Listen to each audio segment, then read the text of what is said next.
Some people spend their whole lives wondering if they'll ever witness something that defies logic. Rhea Calder experienced hers on an ordinary Tuesday afternoon, crouched beneath the chassis of a luxury sedan, when she noticed something wrong that had nothing to do with the engine she was examining. The wrongness was in the way a young boy shifted his weight in the passenger seat above her, the mechanical hiss of expensive medical equipment compensating for what human engineering had failed to solve. For Grant Holloway, the moment that shattered his carefully constructed world arrived without warning. It was the absence of sound. The specific silence that filled the garage when his son, Micah, moved his leg and, for the first time in a decade, didn't flinch. No celebration, no announcement, just the quiet collapse of a man who believed control could solve anything. But before that silence, there was noise. There was the grinding weight of failure that both of them carried. There were years of believing that expertise lived only in laboratories and boardrooms, that solutions required advanced degrees and seven-figure budgets. This is about a mechanic who couldn't pay her rent on time, about a father who'd mistaken money for power, and about a boy who'd learned to stop hoping. This is about how someone with grease under her fingernails saw what an entire medical industrial complex had been blind to. And it started with something so small. A question about alignment that had nothing to do with wheels. But before that question hung in the air between them, let me tell you about a woman everyone had underestimated. Rhea wasn't always the kind of person who second-guessed herself in the middle of the night. Years ago, before Jalen got sick, before the hospital bills and the brutal education in helplessness, she believed her hands could fix anything mechanical. She and her late husband used to joke about it, how she could diagnose engine trouble by sound alone, how she'd rather rebuild a transmission than buy a new one. But when Jalen developed complications as an infant, when the specialists delivered their diagnosis in that particular tone doctors use when they're already moving on to the next case, something fundamental broke inside her. The night they brought Jalen home from the hospital, Rhea sat in her garage, staring at her toolbox and her son's medical equipment side by side. She realized then that some problems existed in the space between disciplines, where mechanical thinking and medical knowledge should meet but rarely do. She threw herself back into her work not because she'd given up, but because she understood something most people never learn. Precision matters. Tolerances matter. The difference between a system that functions and one that fails can come down to a single overlooked principle of leverage. She had no way of knowing that understanding would be tested under the scrutiny of a man who could destroy her business with a single phone call, or that the test would arrive in the form of a breakdown she hadn't caused. Before we continue, I want to know something. What brought you to this story today? And if you believe that ordinary people solving extraordinary problems deserves attention, stay with this journey, because what happens next challenges everything we assume about who gets to be an expert. Because after that moment in the garage, a decision was made. And that decision set three people on a collision course none of them could have predicted. What did Rhea see that millions of dollars in medical technology had missed? Rhea Calder had built her entire adult life in a garage that sat at the edge of a neighborhood where most people worked with their hands. The building itself was unremarkable, corrugated metal walls that rattled when trucks passed, fluorescent lights that buzzed, concrete floors stained with decades of oil and coolant. But inside that humble space, Rhea's mind worked through problems that most people would have outsourced to specialists. Her customers came back not because she was cheap or because she had impressive certifications mounted on the wall. Rhea Calder's hands were stained with oil that wouldn't wash out no matter how hard she scrubbed. She'd stopped trying years ago. The garage smelled like burnt rubber and old coffee, and the fluorescent light above her workbench flickered every 17 seconds.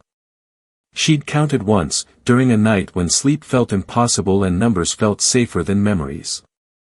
"Mom, can we afford pizza tonight?" Jalen asked from the corner office she'd converted into a homework space. He was 12 now, healthy, vibrant, nothing like the fragile infant who'd spent his first 6 months tethered to monitors that beeped warnings in the dark. "Maybe Friday, baby," Rhea said, her voice steady even as she mentally calculated the $73 left in her account. Rent was due in 5 days. She had 2 repair jobs scheduled, but one customer had already canceled twice. Jalen didn't complain. He never did. That was the worst part. He'd learned too young what struggling meant, had absorbed her worry like secondhand smoke. She glanced at him now, bent over his math homework, and felt the familiar weight settle on her chest. The weight that whispered she'd failed him when it mattered most. The doctors had called it a miracle when Jalen recovered. They'd said the experimental treatment was cutting edge, that she was lucky to have caught the neurological markers early. But Rhea remembered the 3 weeks when they weren't sure, when specialists used words like permanent and degenerative and quality of life. She remembered making promises to a God she wasn't sure existed, offering anything, everything, if her son could just have a chance. He got that chance. But the guilt never left. It lived in her toolbox, in every bolt she tightened, in the way she saw problems other people missed because she'd learned the hard way that overlooking details could cost someone their entire future. The wrench in her hand suddenly felt heavier than it should. The sound reached Rhea before the car did. A smooth, expensive purr that didn't belong in this neighborhood, where most vehicles announced themselves with rattles and backfires. She rolled out from under the pickup truck she'd been working on, wiping her forehead with the back of her wrist. The Rolls-Royce looked like a spaceship that had landed in the wrong century. Pearl white paint, chrome details catching the afternoon sun, and a license plate that probably cost more than her monthly revenue. It rolled to a stop in front of her garage with mechanical precision, then died with a sound like disappointment. A man emerged from the driver's seat.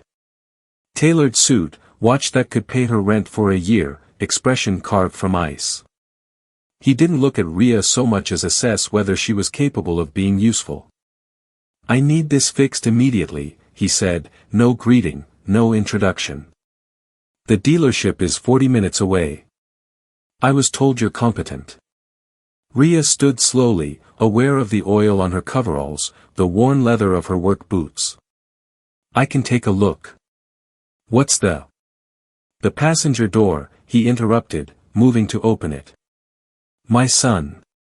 That's when Rhea saw Micah. 17, maybe 18, with his father's sharp features softened by pain that had become so familiar it barely registered anymore. But it was the exoskeleton that caught her attention. State-of-the-art mobility brace, the kind she'd only seen in medical journals, wrapped around both legs in a lattice of carbon fiber and pneumatic assists. She watched him shift his weight, preparing to exit the vehicle, and saw it. The way the brace forced his knee into an angle that fought his body's natural movement. The micro-adjustment the system made that caused his jaw to tighten. The design flaw hidden inside millions of dollars of technology. "Are you going to stare or work?" Grant Holloway asked, cold enough to frost the air between them. Rhea looked at the car's engine. Then back at Micah's brace. She made a choice. "The fuel injection system has a sensor fault," Rhea said, closing the Rolls-Royce's hood after 20 minutes of inspection.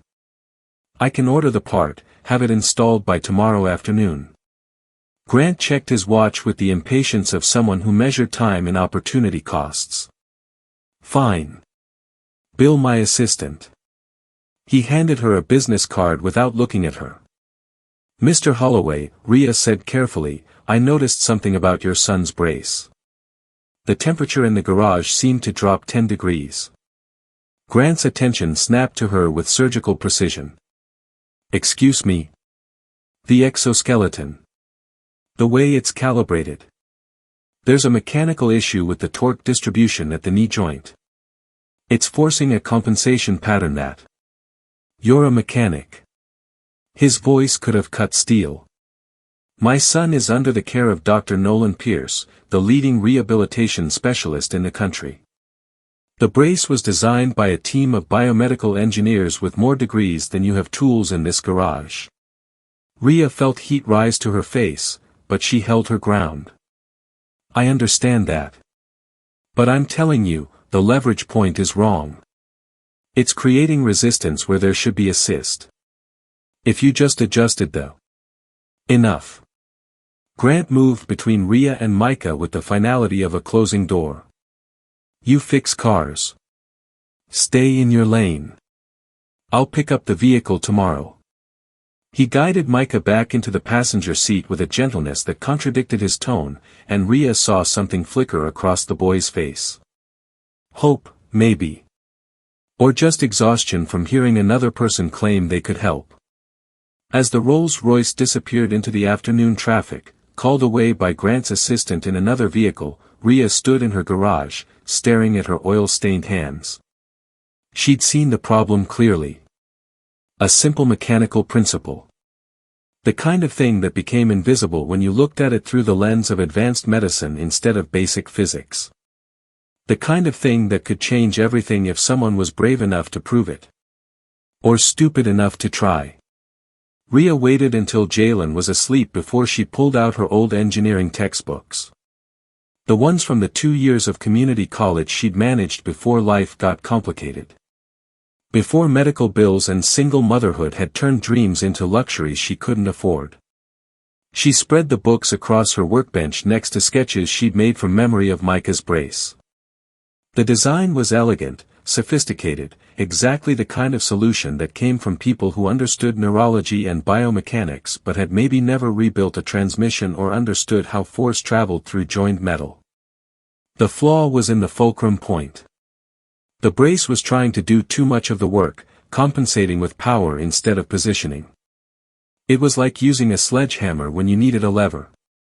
Simple. Obvious. If you knew where to look.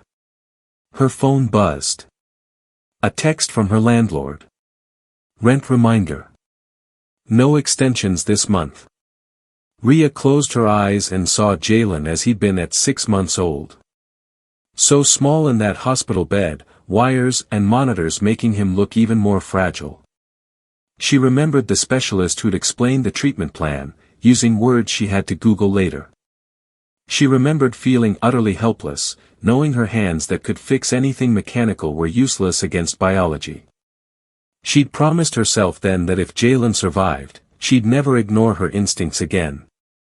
That she'd never let credential worship or fear of authority stop her from speaking up when she saw something wrong. That promise had brought her here, to this moment, staring at sketches of a device she had no legal right to modify, that belonged to a man who could destroy her business with a single phone call. She thought about Micah's face. The way he'd tightened his jaw against pain that had become so routine he barely acknowledged it anymore. Rhea opened her toolbox. The Rolls-Royce was sitting in her garage, waiting for a part that wouldn't arrive until tomorrow. She had maybe 8 hours before Grant Holloway returned. 8 hours to do something that could either save a boy's future or end hers. She got to work. Grant arrived at precisely 9 in the morning, flanked by an assistant who looked like she scheduled his breathing. Rhea had been awake for 31 hours straight, running on coffee and the kind of desperate focus that made everything else disappear. The car is ready, Rhea said, her voice rough from exhaustion. But I need to show you something. Grant's expression suggested he'd rather have a root canal without anesthesia. My schedule. It's about Micah's brace. I made an adjustment. The silence that followed felt like the air pressure dropping before a storm. Grant's assistant actually took a step back. Even Micah, sitting in the waiting area, looked up with an expression that mixed curiosity with something that might have been dread. You did what? Grant's voice was quiet. Dangerously quiet. Rhea held up a small modified component. The torque converter. I re-engineered the pivot point to redistribute the force along a different axis. It should eliminate the resistance pattern I mentioned yesterday. You tampered with medical equipment. Grant's words came out precise, surgical. Equipment that costs more than this entire garage. Without authorization. Without credentials. Without. Dad. Micah's voice cut through the tension. Can I just try it? Grant looked at his son, and for a moment, something in his expression cracked. Not much. Just enough to show the fear underneath the anger. The exhaustion of a father who'd watched his child suffer despite having every resource in the world. 5 minutes, he said finally. Rhea installed the modified component with hands that wanted to shake but didn't. The calibration sequence ran clean. The brace powered up with its familiar hum. Micah stood, shifted his weight, prepared to take a step. The brace seized. Just for a second. Just enough to send a spasm through Micah's leg that made him gasp and grab the wall for support. Rhea felt her heart stop. "Get it off him," Grant said, his voice shaking with rage. "Get it off him now." As Rhea removed the component with trembling fingers, she saw Grant on his phone, words like lawyer and liability drifting through her consciousness like smoke. She'd been so sure. She'd checked the calculations 3 times. But sure didn't matter when a boy was in pain and his father was already calling the people who could take everything she had left. The legal papers arrived by courier 2 days later. Thick envelope, expensive letterhead, words that felt like walls closing in. Cease and desist. Unauthorized medical intervention. Potential lawsuit pending investigation. Contact from Grant Holloway or his representatives constituted violation of terms. Rhea sat in her garage office, Jalen at school, the envelope open on her desk next to bills she couldn't pay. She'd lost 2 customers since word got out about the incident. Small town, big mouths, and a billionaire's reputation carried more weight than her 2 decades of reliable service. Her phone buzzed. The landlord. She didn't answer. The rational part of her brain knew she should let it go. Cut her losses, focus on rebuilding her business, forget about the brace and the boy and the flaw she'd seen so clearly. Grant Holloway had made his position clear. His lawyers had made it clearer. But every time she closed her eyes, she saw Micah's face. That moment before he tried to step, when hope had flickered across his features like a candle that kept getting blown out. And she saw her own failure. Not the spasm, not the legal threat, but the fundamental error in her modification. She'd been right about the problem. But wrong about the solution. The torque conversion had been too aggressive, the force redistribution too sudden. She'd been thinking like a mechanic when she needed to think like both a mechanic and a physician. Rhea pulled out her sketches again. Looked at them with fresh eyes, the kind of clarity that only comes after failure strips away your confidence and forces you to start over. There was another way. A gentler approach. Using graduated resistance instead of immediate conversion. It would require a component she didn't have, a principle of leverage she'd overlooked because she'd been so focused on power she'd forgotten about patience. Her phone buzzed again. She should answer. Should face the practical reality of rent and lawyers and a business that was bleeding out. Instead, she picked up her pencil and started sketching a solution to a problem she'd been ordered to forget. "Mom, have you seen my old robot arm?" Jalen called from his bedroom on Saturday morning. "The one from that engineering kit?" Rhea was at her workbench, surrounded by failed prototypes and calculations that refused to resolve. She'd been staring at the same mechanical sequence for 40 minutes, knowing there was an elegant solution somewhere in the complexity, unable to see it. "Check the storage boxes in the garage," she called back, distracted. 10 minutes later, Jalen appeared with the toy. A simple mechanical arm from a STEM kit she bought him 3 years ago when money was slightly less impossible. Spring-loaded joints, graduated resistance, designed to teach kids about leverage and force distribution. "Do you remember how this works?" Jalen asked, making the arm extend and contract. "It's cool how it doesn't just snap open. It kind of eases into position." Rhea froze. The graduated resistance. The easing motion. The principle she'd been missing was sitting in her 12-year-old son's hands, demonstrated by a toy that cost $30. "Jalen," she said slowly, "can I borrow that?" For the next 6 hours, Rhea worked with a focus that made the world disappear. The toy's mechanism was simple, almost embarrassingly so. It used a series of smaller springs working in sequence instead of one large spring working all at once. The force distributed gradually, allowing the system to adjust to resistance instead of fighting it. If she could adapt that principle to the brace's torque converter, using micro-adjustments instead of one large correction, the system wouldn't seize. It would flow. The body would have time to respond, the brace would have time to compensate, and the force would distribute along the natural movement pattern instead of against it. She built the prototype using materials from her shop. Nothing expensive, nothing high-tech. Just basic mechanical engineering applied with precision and patience. The kind of solution that became invisible because everyone was looking for something more complicated. At 11 that night, Rhea held the completed component up to the light. It was smaller than the original, simpler in design, and if her calculations were correct, it would work. The cease and desist order was still on her desk. The rational choice was still to walk away. But some choices aren't rational. Some choices are about promises made to yourself in hospital rooms, about boys who'd learned to live with pain because no one could see the simple answer, about proving that credential worship sometimes made people blind to basic truth. Rhea picked up her phone. She had to get this to Micah somehow. Even if Grant had forbidden contact. Even if it meant risking everything she had left.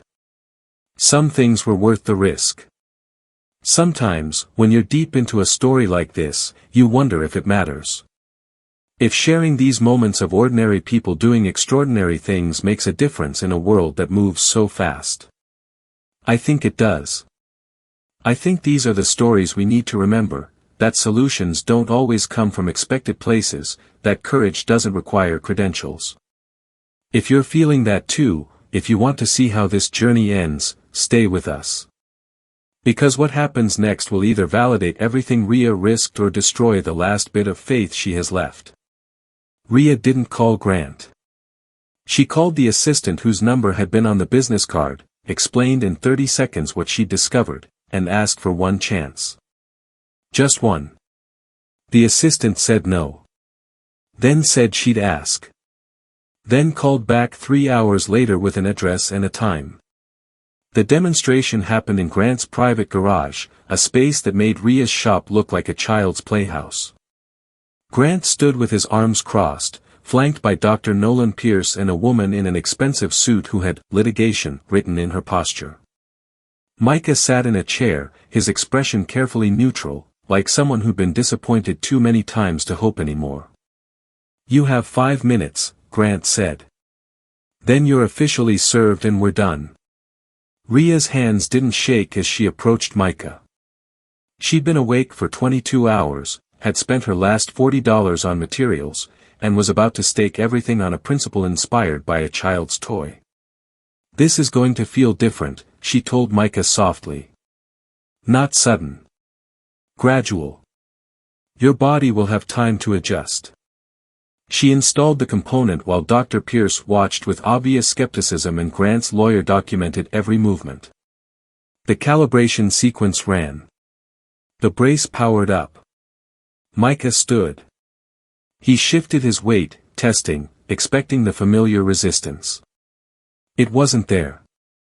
His face changed. Confusion first, then something raw and vulnerable. He took a step. Then another. The brace moved with him instead of against him, distributing force along his natural gait pattern instead of fighting it. 4 steps total, smooth and controlled, before he stopped. Not because of pain. Because he'd forgotten what walking without pain felt like and needed a moment to process what his body was telling him. The garage was silent. The kind of silence that feels heavy with meaning. Then Micah took a 5th step. And Grant Holloway, the man who owned half the city's real estate and whose name appeared on buildings across 3 states, who prided himself on control and composure and never showing weakness, made a sound that wasn't quite a sob and wasn't quite a word. He crossed the distance to his son in 3 strides and wrapped his arms around him. His shoulders shook. Years of helplessness and guilt and carefully maintained control shattered against his son's shoulder while Micah stood there, still walking, still pain-free, holding his father as the billionaire's armor finally cracked all the way through. Dr. Pierce moved closer to examine the brace, his expression shifting from skepticism to something that looked like academic fascination. The lawyer lowered her phone. The assistant wiped her eyes. And Rhea stood there, grease still under her fingernails, watching a miracle that had started with a simple question about torque and ended with a father remembering how to cry. Dr. Nolan Pierce showed up at Rhea's garage 4 days later without warning. She was under a Honda Civic when his shadow fell across her workspace, and her first instinct was to reach for the cease and desist papers she kept in her desk drawer. "I'm not here to cause problems," Dr. Pierce said, raising his hands in a gesture of peace. "I'm here to apologize." Rhea rolled out slowly, suspicious. "For what?" "For dismissing you. For not seeing what you saw." He gestured toward her workbench. "May I?" They spent the next hour going over Rhea's modifications while Dr. Pierce asked questions that revealed a mind genuinely trying to understand rather than defend. He explained how the medical team had been so focused on neurological intervention they'd overlooked basic mechanical principles. How the brace's design had been approved by committees who'd never questioned the fundamental architecture because everyone assumed the experts had it right. "It's called credential bias," Dr. Pierce said quietly. "We were looking for a medical solution to what was partially a mechanical problem. We built complexity when we needed simplicity." He paused. "I suspected something was wrong with the brace. 4 months. But I didn't have the framework to articulate what, and I didn't have the courage to challenge the consensus." "Why are you telling me this?" Rhea asked. "Because Grant wants to move forward. Not with a lawsuit. With a partnership." Dr. Pierce pulled out a folder. "He wants to fund research into mechanical interventions for neurological disabilities. Real research, properly structured, with your insights at the center. But it needs medical legitimacy to get institutional support. I'm offering that legitimacy." Rhea stared at the folder, her mind struggling to catch up. "I'm a mechanic. You're an engineer who sees problems other people miss because you're not trapped by conventional thinking." Dr. Pierce met her eyes. "What you did for Micah wasn't luck. It was expertise applied from an unconventional angle. The medical community needs that. More importantly, people like Micah need that." He opened the folder, revealing initial research proposals, funding structures, plans for a facility that would bridge mechanical engineering and rehabilitation medicine. Grant Holloway's signature was already on the founding documents. "He's calling it the Calder Holloway Foundation," Dr. Pierce said. "If you're willing." Rhea thought about the rent she'd somehow scraped together, the customers who'd slowly started returning, the night Jalen had handed her a toy robot and unknowingly given her the key to everything. She thought about Micah taking those steps, about Grant's tears, about proving that sometimes the answer lives in the space between disciplines where most people never think to look. "I'm willing," she said. 18 months later, Rhea stood in a facility that still didn't feel entirely real. The Calder Holloway Foundation occupied a renovated warehouse in the industrial district, close enough to her original garage that she could see it from the second-floor windows. The space was filled with equipment that made her old toolbox look ancient: precision instruments, testing bays, a medical consultation wing, and a workshop where mechanical engineers and rehabilitation specialists worked side by side. Jalen was doing his homework in the observation area, completely comfortable in a space that represented the impossible made real. Micah was in the testing bay, working with a physical therapist, his gait steady and pain-free. He'd become the Foundation's first success story and its most passionate advocate, speaking at medical conferences about the importance of interdisciplinary approaches. Grant appeared beside Rhea, his presence no longer cold but simply present. They'd learned to work together over the past year and a half, his resources and her insights creating something neither could have built alone. We have 3 new patients next week, Grant said. 1 referral from Pierce, 2 from the orthopedic center in Sacramento. I saw the files, Rhea replied. The 7-year-old girl with the spinal brace needs a custom approach. The design is creating pressure points that you'll fix, Grant finished. Just like you always do. They stood in comfortable silence, watching Micah work. The foundation had already helped 12 patients, with 20 more on the waitlist. Medical journals were starting to publish their findings. Other facilities were reaching out, wanting to learn their methods. I never thanked you properly, Grant said finally. Not just for Micah. For teaching me that control isn't the same as power. That sometimes the best thing you can do is step back and let someone else see what you're too close to recognize. Rhea thought about the night she'd received those legal papers, about the fear that had almost stopped her from trying again. She thought about promises made in hospital rooms and solutions found in children's toys. About the difference between giving up and starting over. You did thank me, she said. You built this.